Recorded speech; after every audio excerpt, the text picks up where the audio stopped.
In the summer of 2006, a Volkswagen Touareg V10 TDI did something no factory SUV before it had ever attempted. Engineers hooked it up to a fully loaded, 155-ton Boeing 747, and that stubby, unassuming diesel SUV towed the airliner right up to its takeoff position, a demonstration built to prove that a 5-liter, 10-cylinder twin-turbo diesel producing 553 pound-feet of torque wasn't a marketing gimmick. It was a genuine mechanical marvel with roots in Volkswagen's own Dakar rally program. 20 years later, that same torque monster, sitting quietly on a used car lot somewhere in America right now, priced at maybe $5,000 or $6,000, is one of the most dangerous financial decisions you could possibly make. Because the exact complexity that let it drag an airplane across the tarmac is the same complexity that can hand you a repair bill for $8,000, $10,000, sometimes more than the car itself is worth on paper. Welcome to the ugly side of the used luxury SUV market, the side the glossy listing photos and the smiling dealership salesman never mention. This is the financial nightmare that lives inside almost every high-end SUV built between the early 2000s and the middle of the 2010s, and if you are shopping for a bargain luxury SUV in 2026, you need to understand exactly what you are risking before you sign anything. These vehicles were engineered without compromise, air suspension systems that ride like a cloud, twin-turbo engines that would embarrass a sports car, 7- and 8-speed automatic transmissions packed with electronics, all of it wrapped in leather and wood trim that made these things feel like six-figure automobiles when they were new. But here's the mechanical truth nobody wants to say out loud. Complexity does not age gracefully. Every sensor, every air spring, every electronic module is a ticking clock, and once one component starts to go, it very often takes 2 or 3 more down with it, a chain reaction mechanics call a domino failure, where the total repair bill can add up to more than the entire vehicle's resale value in a single shop visit. Before we start counting down the 10 worst offenders on the used market right now, do me a favor and hit that subscribe button, because we track real-world repair data, real auction prices, and Real Forum horror stories every single week, and you do not want to miss the next one of these. Alright, let's get into it. Starting at number 10 and working our way up to the single most terrifying used luxury SUV money pit you can buy in America today. Number 10 on our list is the 2011 through 2013 Infiniti QX56, and I know what you're thinking, an Infiniti, really, aren't those supposed to be the reliable ones? For the most part, yes, which is exactly why this one only lands at number 10 and not higher, but do not let that fool you into complacency. Under the hood sits a 5.6-liter naturally aspirated V8 pushing out 400 horsepower, and on paper that engine is a tank. In practice, Infiniti was forced to launch a voluntary service campaign for 2011 through 2013 QX56 and M56 models after owners started reporting a defective timing chain guide and lubrication issue, the kind of problem that starts as a faint rattle on cold start and can escalate into full chain failure if ignored. Then there's the suspension. This generation runs an active air suspension paired with a hydraulic body motion control system designed to fight body roll in a 5,500-pound truck, and when that hydraulic system starts to fail, and it will, you're not just replacing an air spring, you're chasing leaks through a network of hydraulic lines and valve blocks that very few independent shops even understand, let alone stock parts for. Owners report the classic symptoms: a rear end that sags overnight, a compressor that runs constantly trying to keep up with a slow leak, and a ride quality that goes from cloud-like to bone-jarring in the span of a few months. It is the gentlest entry on this list, but gentle is a relative term when you're still looking at multiple thousands of dollars in air suspension repairs on a vehicle that might only be worth $12,000 or $15,000 to begin with. Moving on to number 9. We jump to Jaguar's first ever attempt at a compact luxury SUV, the 2017 and 2018 Jaguar F-Pace. Jaguar wanted to prove it could build a proper performance SUV, and mechanically, they mostly succeeded. The range-topping model uses a 3-liter supercharged V6 producing 380 horsepower, with a standard gas model making 340 horsepower, both mated to AZF 8-speed automatic transmission. The problem is that this was Jaguar's rookie season in the SUV space, and it shows. Federal safety regulators issued multiple recalls covering these exact model years, including one for an instrument cluster that could intermittently go completely blank while you're driving, wiping out your speedometer with zero warning. Owners also reported the InControl Touch Pro infotainment system freezing or crashing entirely, an issue so common it became a running joke on Jaguar forums. But the repair bill that really hurts is the transmission. When that 8-speed automatic starts hesitating, clunking, or slipping into limp mode, and enough owners have reported exactly that, a full replacement can run you up to $8,000, on a vehicle that, once it rolls past the 70,000-mile mark, might only be worth $20,000 on a good day. Add in Jaguar's notoriously thin independent parts network in the United States, and you've got a British money pit hiding behind gorgeous styling. Number 8 brings us back to Detroit, and the third-generation Lincoln Navigator, built from 2007 through 2014. This one is powered by the 5.4-liter, 3-valve Triton V8, rated at 300 horsepower, an engine shared across Ford's entire full-size truck and SUV lineup at the time. Sounds simple enough, right? Except this engine's coil-on-plug ignition design has a well-documented failure pattern, The coil boot covers corrode and crack over time, allowing spark to arc into the plug well instead of the spark plug itself, and allowing fluid to seep down onto the plugs. When it comes time to actually remove those spark plugs for service, mechanics regularly report them snapping in half inside the cylinder head, a nightmare scenario that can require specialized extraction tools and, in the worst cases, a full cylinder head repair if the threads get damaged in the process. And that's before we even talk about the Navigator's air suspension, a system so failure-prone that it's common to see these trucks driving around with the rear end nearly dragging on the pavement because an owner gave up trying to keep it inflated. Between spark plugs that fight back and air springs that surrender early, the Navigator earns its spot solidly in the middle of our countdown. At number 7, General Motors' flagship, the third-generation Cadillac Escalade, built from 2007 through 2014.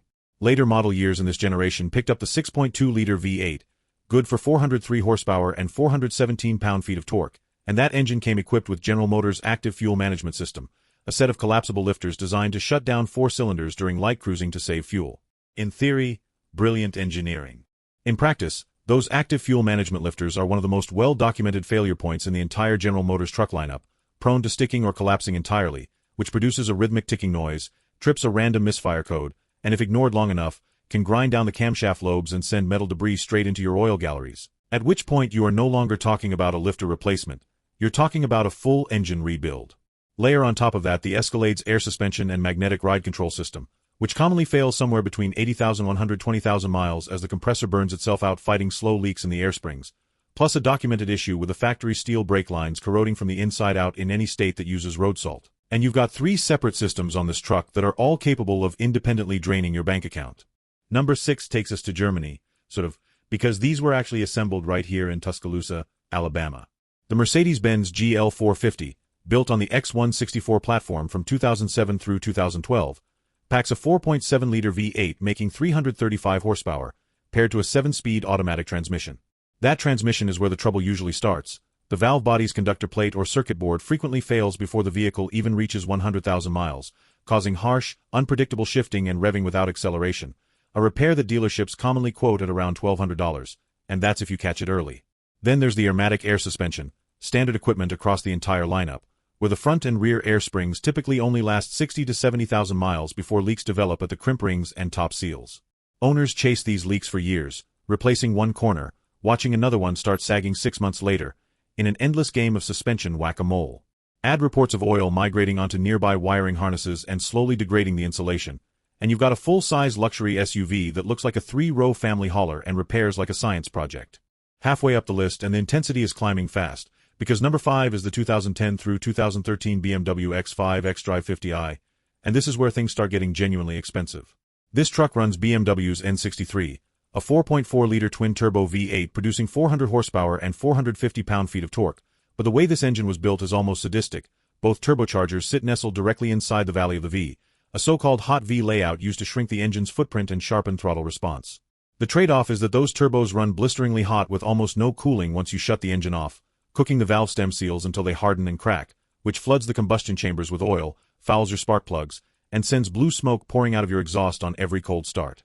BMW's response was quietly rolling out something called a Customer Care Package, an extended warranty program that covered oil consumption repairs, engine mounts, fuel injectors, and turbo cooling upgrades, essentially an admission that the problem existed without ever issuing a public recall. On top of the valve seals, this engine is also infamous for high-pressure fuel pump failures that can leave you stranded with a car that simply refuses to start, and timing chain where that was never designed to be serviced without dropping major components. If you're shopping for one of these on the used market today, the very first question you should ask is whether the customer care package work was ever completed, because if it wasn't, you are buying a 4-wheel drive time bomb. Number 4 is the vehicle that basically built the reputation this entire countdown is based on, the first-generation Range Rover Sport Supercharged, produced on the L320 platform from 2005 through 2013. Under the hood is a 4.2-liter supercharged V8 making 390 horsepower and 410 pound-feet of torque, later swapped for a 5-liter supercharged unit pushing power even higher in the final years. This truck is capable of hitting 62 miles per hour in around 7.6 seconds, genuinely quick for a 2.5-ton British off-roader, but the price of that performance is a maintenance sheet that reads like a horror novel. The timing chain and its guides are a documented weak point, and mechanics who specialize in these trucks describe a supercharged engine producing up to 500 horsepower with a timing chain flopping loosely inside it as an absolute catastrophe waiting to happen, capable of destroying the entire valve train in seconds if a guide fails at the wrong moment. Then there's the air suspension, where leaking air springs, failing compressors, and corroded height sensor wiring are so common that entire aftermarket industries exist purely to sell conversion kits, deleting the system entirely. And we haven't even mentioned the electrical gremlins, faulty infotainment units, mysterious warning lights, and wiring harness corrosion that plague these trucks well into six-figure mileage. This is the Range Rover Sport that taught an entire generation of American car buyers to fear the word supercharged on a British badge. At number 3, we head to Stuttgart for the Porsche Cayenne Turbo, chassis code 955, built from 2003 through 2006. When it launched, this thing was a genuine performance monster.